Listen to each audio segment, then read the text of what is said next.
পটুয়াখালীর কলাপাড়ায় মাদ্রাসা পড়ুয়া এক কন্যা শিশুকে ধর্ষণ চেষ্টার অভিযোগে এহসান মৃধা ওরফে গেদু নামে ৬৫ বছরের এক বৃদ্ধকে গ্রেপ্তার করেছে কলাপাড়া থানা পুলিশ।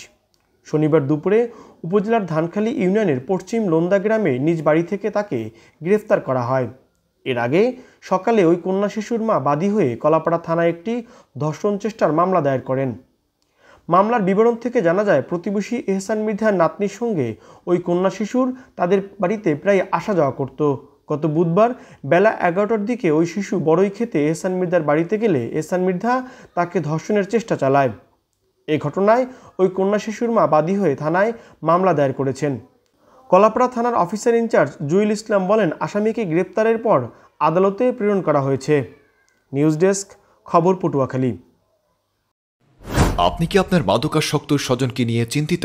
তাহলে আজই যোগাযোগ করুন পটুয়াখালী মাদকাসক্ত চিকিৎসা সহায়তা ও পুনর্বাসন কেন্দ্রে, পল্লী বিদ্যুৎ সংলগ্ন স্বাধীনতা সড়ক, পটুয়াখালী।